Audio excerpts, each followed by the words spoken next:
News Tamil கழுகு. மருமகள் சௌமியா அன்புமணி இத்தோட எல்லாத்தையும் விட்டுறோம், சமாதானமா போயிடலான்னு மாமனார் ராமதாஸ் கிட்ட நேர்ல கெஞ்சியும் நோ சொல்லிட்டாராம் டாக்டர்.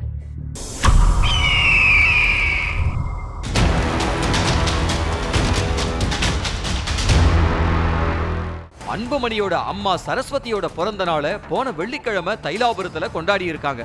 யாரும் எதிர்பார்க்காத நிலையில சௌமியாவும் கலந்துக்கிட்டாங்க. அன்புமணியோட சகோதரிங்க கவிதா, ஸ்ரீகாந்தி எல்லோரும் சௌமியா கிட்ட அன்பா பேசினாங்களாம். இதுவரைக்கும் நடந்ததெல்லாம் போதும், நாங்க எல்லாத்தையும் நிறுத்திக்கிறோம், இனி ரெண்டு தரப்பும் சமாதானமா போகலாம்னு சௌமியா சொன்னாங்களாம். இதுக்கு வீட்டுல இருக்கிற எல்லோருமே சம்மதம்னு சொல்லிட்டாங்களாம். இதையே ராமதாஸ் கிட்டையும் சௌமியா சொல்ல அவர் பிடிகொடுக்காம எந்த ரியாக்ஷனும் காட்டாம அந்த இடத்தை விட்டு நகர்ந்துட்டாராம். அன்புமணியும் சௌமியாவும் சரஸ்வதியோட பிறந்த நாளைக்கு போனதுல இன்னொரு அரசியலும் இருக்குங்கிறாங்க. அதாவது ராமதாஸ் தன்னோட பொதுக்குழுவுல அன்புமணிக்கு எதிரா பெருசா எதையும் அறிவிச்சிடக் கூடாது அப்படிங்கிறது அன்புமணி தரப்போட எதிர்பார்ப்பா இருந்துச்சு. ஆனா ராமதாஸ் அன்புமணி மேல 16 குற்றச்சாட்டுகளை அதே பொதுக்குழுவுல அறிவிச்சாரு.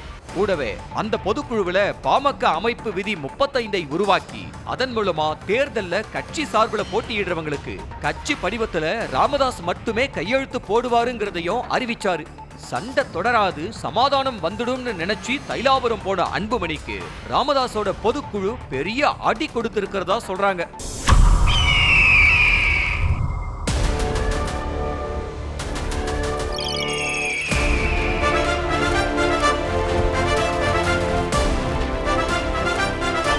நியூஸ் தமிழ் கழுகு.